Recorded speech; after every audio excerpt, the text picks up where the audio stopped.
And we're going to begin with a call from Danny Golding, who's ringing from York. And Danny, you've got a vote in this contest. I have, yes. So what's your question to Jeremy Corbyn? Okay, Jeremy, it's good to be speaking to you, and I'm really pleased that you brought so much life and energy to this campaign. My question is this. Anyone who spent time campaigning in the marginal seats in the last election will have quickly found that voters were deserting Labour for the Tories and UKIP because they didn't trust us on immigration, on benefits, and particularly on the economy. John Cruddas, who was one of the MPs who nominated you, has been carrying out an inquiry which found that a lot of those voters thought we weren't offering enough austerity, not that we are offering too much austerity. So my question is, how do you think your policies will win back these voters and help us win victory in 2020? Danny, thanks for your question. Excuse me, I've got a bad throat from all the campaigning.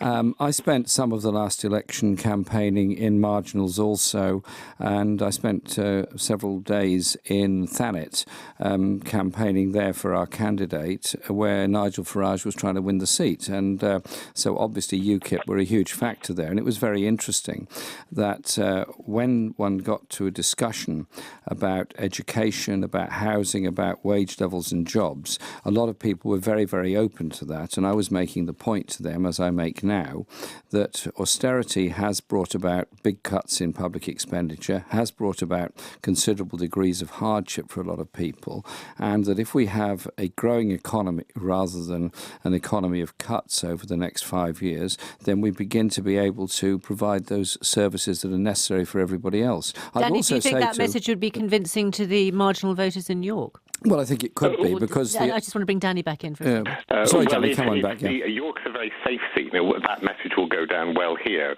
But I think the reality is in Thanet, if you take an example, Labour didn't win it. That was one of our target seats. It was won by the Conservatives. And in West Yorkshire, where I was campaigning, we lost a whole swathe of target seats because voters didn't feel that we were addressing their concerns about the economy. And my concern really, Jeremy, about your campaign is you don't seem to be reflecting back the very real kind of concerns that a lot of us were hearing on the doorstep. Well, we were offering in the election, if we're honest about it, austerity light, when the Conservatives and Liberal Democrats were offering austerity heavy. So even if we had won the election in May, and I obviously wished we had, I worked very hard to try and achieve that, then we would now be making cuts in local government expenditure. We would now be dismissing civil servants. We would now be saying to many of the poorest and most vulnerable in this country that you have to join in paying the price of austerity. I think it was the lack of a clear alternative that was one of the problems. I'd also say to voters who may not themselves be in particular economic difficulties at the moment that they have older relatives, they know people who have mental health conditions, they know people who need public services, they also have children who are going to want somewhere to live in the future. So I think a coherent economic approach, which is about a growing and above all more equal economy, would actually resonate very well with many of those voters. And I've spent a lot of my life, obviously as a Member of Parliament, but before that I was an agent for the Labour Party in Hornsey, now Hornsey and Wood Green, and I fully understand the campaigning instincts and the need to get a message across that says to everybody, actually, a more equal society is good for all of us. Good. OK, thanks very much indeed for your call, Danny. Let's talk now to Sherry Hughes, who's calling from the Wirral. Oh, hello, Jeremy. Hi. Hi, thank you for taking my question this afternoon. Jeremy, why do you call Hamas friends? I was in a meeting in the House of Commons for a very serious discussion about, the opportunities for peace in the Middle East. And I said to everyone in the room, welcome to all our friends here, let's have a discussion. I think the remark has been taken quite seriously out of context by a lot of people. Can I finish a moment? I have also met in the company of other members of Parliament Hamas whilst visiting Gaza, as indeed Tony Blair has met representatives of Hamas. Does it mean I agree with or approve of what Hamas says or does? No, it does not. What it does mean is that I think you have to have a discussion that includes Hamas if you're to bring about any kind of peace process. Okay, that's clear. But let's Sherry. I think she wanted to come back on that. I didn't understand that. Yeah, Sherry, go ahead, yes. I absolutely understand as an old-style international socialist you believe in dialogue, Jeremy, as do I. However, I do not see why you need to extend that to the epithet of friend to an organisation that, according to Amnesty International, has carried out a brutal purge against fellow Palestinians in 2014, which amounts to war crimes. I mean, the list's endless. I could tell you so many things that Hamas are guilty of, currently executing barbers for cutting women's hair, or at least arresting them and potentially executing them, seeing as they seem to do that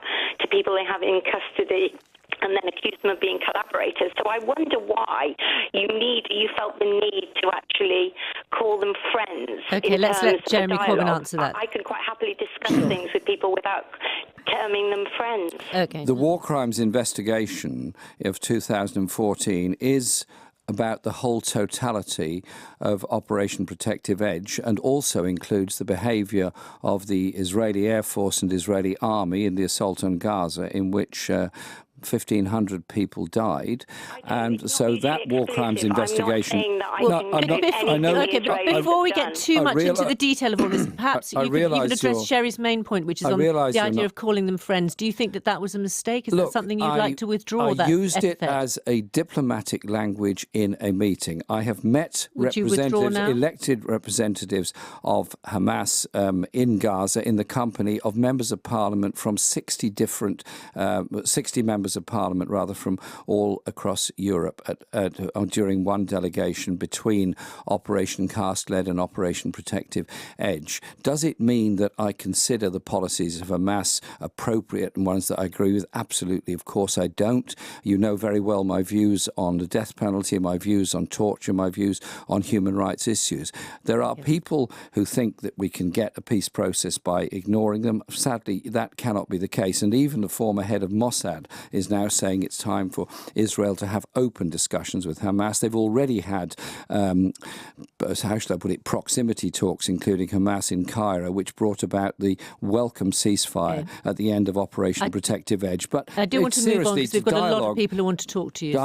Dialogue is essential if we're to bring about a long-term peace process. And I look forward to the war crimes investigation, which will affect a lot of people in the region. And I said it's not just one-sided, it includes Israel as well. Thank you very much indeed for your call, Sherry. Let's talk to Lee Barnett now, who's calling from Richmond. Are you a Labour member? Yes, I am. Good afternoon, Mr. Corbyn. Good afternoon, Lee. I joined the Labour Party, my first political party, on the 8th of May at the age of 50. Okay. Since then, Welcome. I'm coming to think that I've made a mistake, especially when seeing online the anti-Semitic abuse and the Holocaust denial posted by those who say they're your supporters. Instead of merely suggesting the debate should be polite, why don't you tell those who post such material, I don't want your support. The Labour Party doesn't want you in it. You're loathsome people. Go away. You've loathsome views. I don't want to be elected on the votes of anti-Semites and Holocaust deniers. Because until you do, at best, you ignore what's happening, and at worst, you give the impression you actively condone it. Lee, absolutely, you do not condone it, and I think you know very well that I do not condone that in any way. I have spent my life as a campaigner against racism. My parents were campaigners against racism. My mother was there in Cable Street alongside the Jewish and Irish people opposing the rise of Nazism in Britain. Anti-Semitism, Islamophobia, far-right racism is totally wrong and absolutely obnoxious, and I've made that absolutely clear to everybody who will listen to me on this subject. And I'm sure you and I can agree that the strength of any community and society is respect for its diversity, respect for its multi-faith credentials, but above all, absolute opposition to racism and intolerance in any form that it arises. Lee, thank you for your call. But there have been questions raised about the kind of people that you associate with. Story in the papers today about the fact that you invited Dyab Abou Jahjah to the Commons as a special guest. Now, this is a man who's talked about hoax gas chambers. Sorry, who? You've not met him? No. I saw the name this morning, and I asked somebody, who is he? Right, so this was somebody who was reported today. Well, that's it. So you definitely didn't invite this man to the Commons as a special guest. My views are that the Holocaust was the most disgraceful and vile process of the history of the 20th century, if not the wider world. And that has to be understood by successive generations and has to be understood by all our children in schools. That surely is important. The idea. So just to be absolutely clear on this, but there's an accusation which I think you're denying. I'm giving you the opportunity to deny it. The idea. You didn't invite this man. Sorry, can I answer, please? The idea that I'm some kind of racist or anti-Semitic person is beyond appalling, disgusting, and deeply offensive. I have spent my life opposing racism. Until my dying day, I will be opposed to racism in any form. Okay, you've made that very clear. That on this particular accusation, which I'm sure you'll want to answer, you're saying you've not met this man. He's a Lebanese-born activist. He's now banned from the UK. He's someone who said that he considered every dead British soldier a victory. It's been reported that you invited him to the House of Commons as a special guest. Is that something you're denying? I'm sorry, I don't know who this person is. OK, you've made that absolutely clear. Let's move on to our next caller now, and it's Marlon Minty who's ringing in from Reading. Oh, hi. Hello, Jeremy. Hi, Marlon. Before I go any further, just to say, me and my friends and family are very pleased to have someone running for the leadership who genuinely represents what the party should be standing for. But my question today is mainly to do with housing. And obviously, we're in a period of, history where housing is having a massive boom and is worth a great deal of money. I just wanted to know how your in terms of financially, how you'd be looking to support people who are looking to buy a home, who don't necessarily have a family and are possibly looking to get something by themselves, but also without having to sell off social housing, as we've seen under the Right to Buy scheme supported by the Conservatives. Thanks, Marlon. Housing is an issue that is very dear to my heart. I represent an inner-city constituency, and housing is the hugest issue that I face in my constituency advice bureaus. In short, a number of issues. One, I want to ensure that central government either provides capital resources, support through a national investment bank, or borrowing opportunities for local authorities to build more council housing and build sufficient stock of council housing that single people, as well as many desperate families, can actually get somewhere to live, which is secure and a tenancy for lifetime.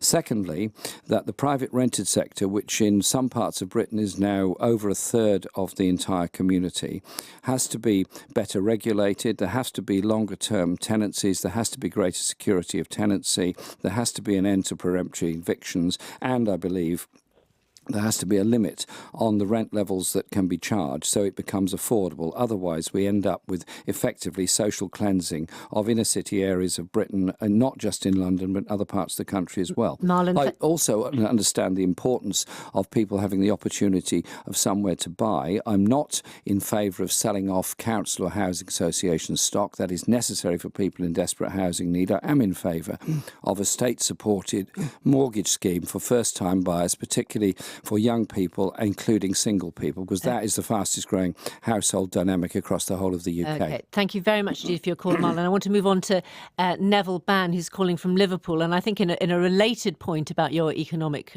policy, you've been a Labour member for some years. Neville. Hi, Jeremy. Hi, Neville. When interest rates can't be lowered anymore during a recession, a traditional Keynesian solution is to introduce quantitative easing as a last resort. Now, your policy has put the word people in front of it, so I'd like to know what you mean by that. But very, very importantly, is it only to be used during a recession, as Keynesians would argue?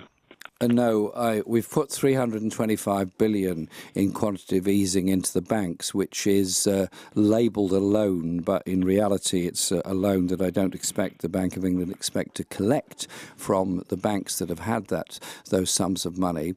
What I'm suggesting, and it is a suggestion and a proposal that I hope will have a fuller economic commission to consider, is that some of that money be used to fund the establishment of a national investment bank, and that national investment bank would be tasked with funding improved infrastructure, rail infrastructure particularly, would also be tasked with funding improved housing, and I mentioned that in answer to an earlier question, would also be tasked with funding things like improved broadband access across the whole of the UK, and also, crucially, investing where necessary and where appropriate in new high-skilled jobs in engineering and manufacturing industry, because we have far too great an imbalance between financial services and manufacturing in Britain. 80% of the workforce are now working in the service sector. Well, let's Most European countries have done far better on promoting manufacturing industry than we have. So there's a number of issues there. Sure. Let's go back to Neville now. Do you think that that's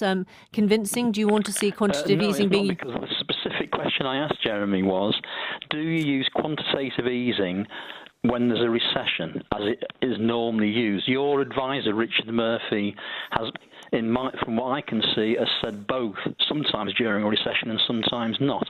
So that's the key question, because that's when it's been used in the past. Will you use it outside a recession? And then the argument is that will produce runaway inflation. Well, I don't think it produces runaway inflation, because it depends how much you use. I would think that it's necessary and useful to use it so we actually have an expanding and growing economy. Outside recession. Outside of a recession. At the moment, we're in a sort of period of, as you correctly point out, interest rate stagnation. But we also have huge infrastructure deficiencies in Britain, and we also have the combination of a skill shortage and underutilisation of many qualified people. So investment in an expanding economy is surely something that will benefit all of us, and that, of course, then in itself leads to increased tax income for the central government anyway. There have been questions raised about whether this would, to a certain extent, undermine the credibility of the Bank of England, which would be carrying out the quantitative easing normally used to make the banking system work better or to support the currency, by expanding its role, although indirectly through another bank, into areas like housing.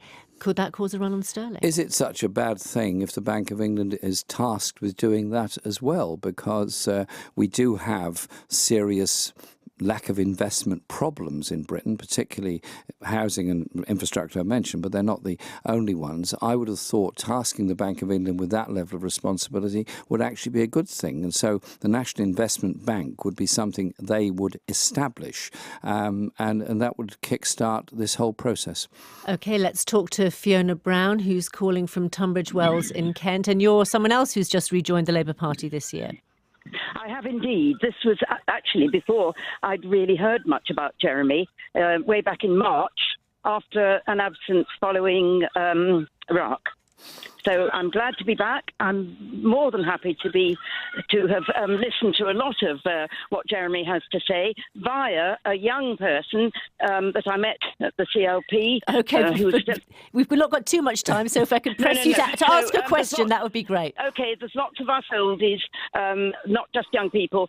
So what we all want to know is what you're going to do when it comes to, you're going to have to deal with fairly soon, the European referendum, whether you're going to be behind Alan Johnson in his Yes campaign. OK, we got the gist. Thank you. Thanks for your question. And the campaign is great because it involves people of all ages, and that's splendid. On the EU, I think we should be making demands now as a party to enhance and extend the social chapter in the European Union. We should also be looking at greater environmental protection and also challenging David Cameron in his wish to promote the free market in Europe and also to reduce the ability of people to move across Europe, the free movement of labour across Europe. And so I think we should be part of that debate and part of those demands at the present time. Is that a clear enough answer for you? So it's important that we actually be, as a party, part of that whole process, and so that we have a more democratic social solidarity across Europe than that which Cameron is proposing at the present time. OK, one last quick call from Ellie Curran in Manchester. You're through to Jeremy Corbyn. Hello.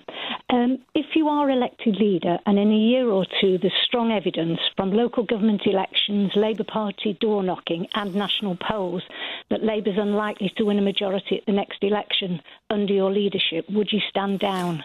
Well, we're a democratic party. We're going through the biggest democratic exercise that's ever been conducted by the Labour Party and probably any other party. 600,000 people are taking part. We don't yet know what the result's going to be, and obviously I'm looking forward to September the 12th, just like everybody else.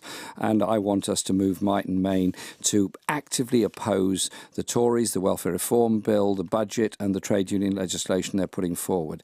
And we are a democratic party, and everyone who's elected to office in the party has to be accountable, including the leader. So we will see what happens. And just to be clear, because this question has come up in the campaign, do you yourself actually want to be Prime Minister? Look, I put myself forward in this leadership contest knowing there was a difficulty getting on the ballot paper, and I'm grateful to colleagues that nominated me, genuinely so, even though they perhaps weren't so keen on the process.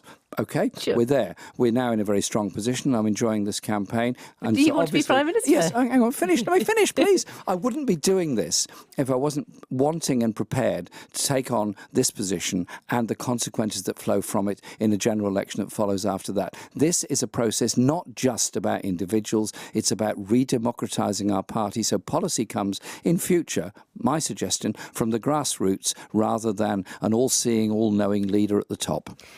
And finally, a very, very difficult question for you from Twitter. Phil Briers tweeted to ask, do you accept responsibility for the hipster beard phenomenon? And if so, when are you going to apologise? Oh, I can't apologise for my beard. It's too long-lasting. And besides, I'm very proud of my Beard of the Year awards in the Parliamentary Beard of the Year contest. And so if beards are on the growth, I'm sorry about the effect on the hairdressing industry.